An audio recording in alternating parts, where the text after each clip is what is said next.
Hey, what's going on, everybody? This is Mark from SolarGames, and today we're going to be doing a quick review on Deckboxes. Trying something a little bit different for my channel. I've never really done this. It's actually something I kind of am somewhat passionate about, and I fully blame this on the professor, by the way, because he was the one who kind of got me into, or really into Deckboxes. My friends were like, "You don't even play the game. Why do you have like 9,000 deck boxes?" And I'm like, do you understand that I have to be over 9,000? Because that's kind of important to me. Up first today is going to be a deck box that I've actually never heard of. So this is the Arcane Fortress. Essentially, Arcane Fortress seems to be a pretty new player in the deck box space. They have basically just at this point one deck box called the Radiant, which is a 100 plus deck box. As many of you guys are familiar, if you're a Commander player especially, these 100 plus deck boxes is pretty standard because that's what Commander players want, right? You want 100 cards plus your Commander, your tokens, etc. into a box. Well, the thing about Arcane Fortress is that I've never seen their product, so I kind of figured, hey, I got to go review them and see what it's all about. So in general, like the deck box looks really similar to what we've seen in Grand Archive. It has that open up space artwork. And in general, has the specific design that seems pretty similar. Very nice, like this faux leather feeling on the surface. Of course, strong magnets to keep the whole thing secure, right? And this is important because you're going to be throwing this deck box around. It's going to be in your backpack, and we want to make sure this actually does what it's supposed to do. So let's take a closer look at the deck box, and we will kind of figure out if it's the right box for you. First off, let's talk about the product features. The Radiant 100 Plus is the Arcane Fortress's entry into the deck box world. It boasts the ability to fit 100 double-sleeved cards, a separate dice box that is fully removable and attached by magnets, magnetic clasp for the entire box, stained glass artwork that fills the cover of the deck box, and lastly, 3 foam dividers that are provided for you to separate the cards. Of course, no deck box review can be complete until I actually fully test this thing. So we have to take it to the labs and start testing. So first of all, in my lab, of course, I want to make sure that it actually fits 100 double sleeve cards. Does it do that? Yes, absolutely. In my testing, I was able to fit 100 double sleeve cards. Of course, these were kind of double sleeved for a long time, so they are definitely thinner than a freshly double sleeved deck. So that is not what I tested against, for full disclosure. But in my testing, I had space obviously for the 100 cards, but there was not a lot of room left for the actual tokens themselves. So I was able to only fit 5 double sleeve tokens or 10 unsleeved tokens max, which in general that's enough. So I would give this a pass. Now for the next test, I want to see if the dice box actually fits all of my dice. Well, for this test, I would say it was an almost, because most of the dice, tokens, counters I want to put in the dice box, they work, right?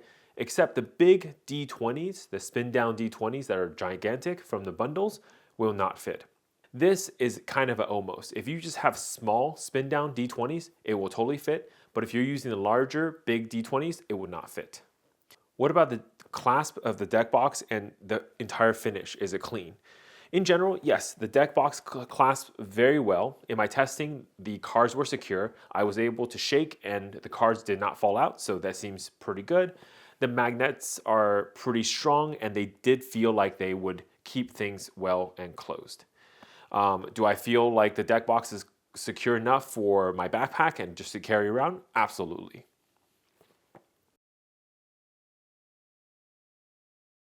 Okay guys, we've talked about the deck box, we've tested this deck box. I do want to now tell you what I personally like about this deck box and why maybe you should consider buying one for yourself. The first thing is going to be the design, right? It's pretty sleek. Think about the artwork, it's really nice and it's really detailed, and this is really definitely a pro for this deck box. Now, the artwork does have a slight haze to it, which again, it could be just my deck box specifically, but it could also be around all the deck box, which does make the artwork a little bit more dull than it needs to be. However, I would say this deck box is absolutely made and built for Magic players.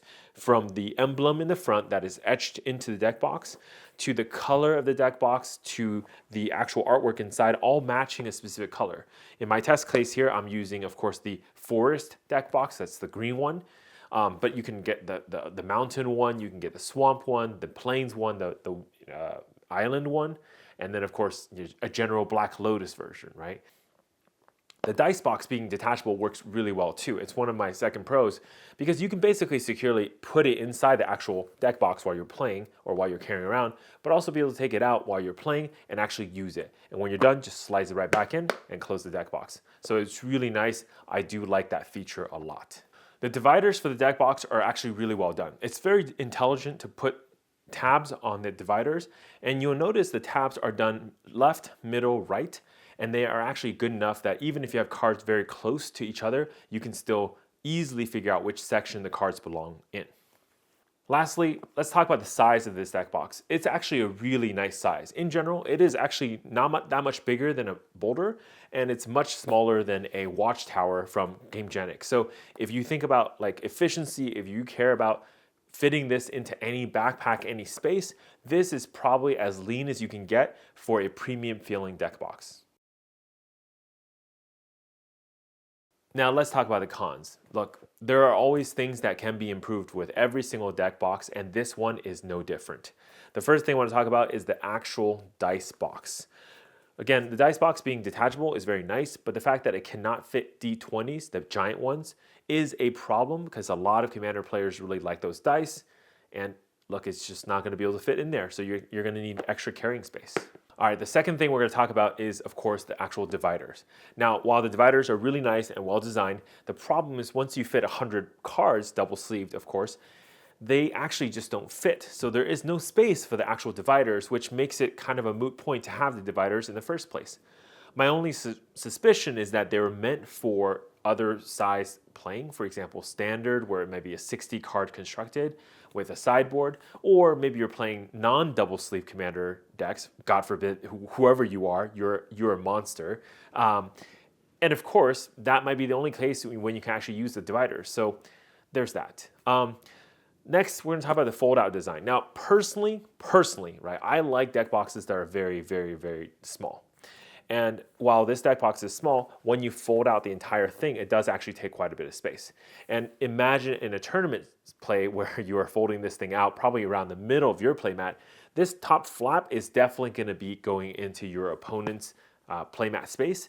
And I personally just don't feel really good about that. I don't really like it when other people's deck boxes come into my playmat space, especially when I'm taking my cards out. So it almost forces you to open this thing sideways, but that's kind of an awkward motion. Again, it's just not really built for that purpose. Again, this may be a very mark-specific nitpick, but again, if you ever use sleek deck boxes like, for example, the Boulder, GameGenics, any of the GameGenic products, or even the Heavy Play products, you'll note that like having a very concise deck box that doesn't intrude a ton of space when you open it and close it is actually really, really nice. Much nicer than you think it is, especially in these really crowded tournament rooms where you may be shoulder to shoulder to other people as well, so there's not a lot of space for you to move around. Lastly, it's really just about the price. I think, honestly, for a deck box that's in the premium tier, this one is a little bit too expensive for what is being offered. Now, it is a $29.99 product, but that's actually after a slight discount of $5 from the MSRP or marked price on the website. I don't know how long this sale is going to go on. It could just be that it's meant to be $29.99 forever.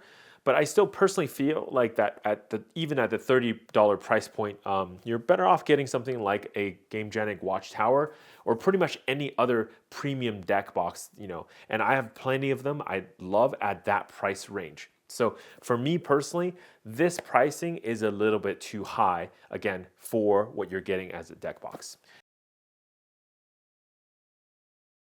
So in conclusion, the Arcane Fortress seems to have a pretty good product that is both sleek, it is pretty beautiful, and has all the essentials that you're probably looking for within an actual deck box. The flexibility of having the ability to take the dice box and remove it, that is pretty nice, and it is kind of a, genius idea that I don't know why a lot of other deck boxes haven't really adopted. I think that is a cool idea. I fully support that. However, had this deck box been on the market about 5 years ago, it would have been a killer product, right? And it would have made everyone really happy. Everyone would have looked at this and said instantly, this is a great deck box. But The unfortunate part is we are in 2024, and nowadays there are so much competition for good deck boxes out there that there are just many alternatives that, in my personal opinion, are better at the same price range as this deck box that offer better features or specific, like, different design perspectives that make it really a better choice.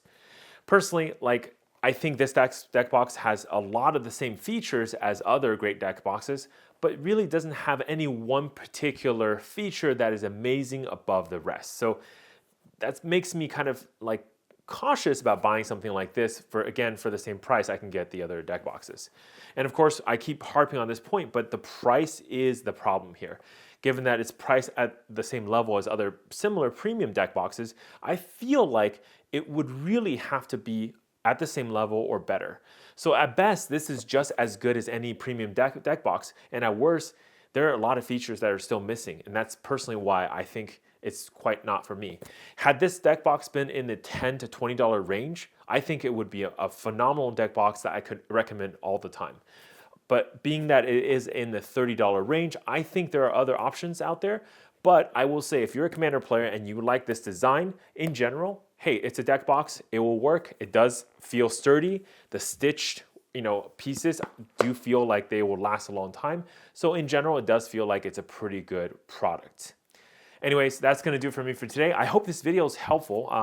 I'm also trying to do a little bit more deck box reviews because I think these things are kind of fun, and I want to share with you all the things I've learned over the last 2 or 3 years, playing different card games, testing out, trying different deck boxes, honestly just because of personal preference, but share that knowledge with my audience as well.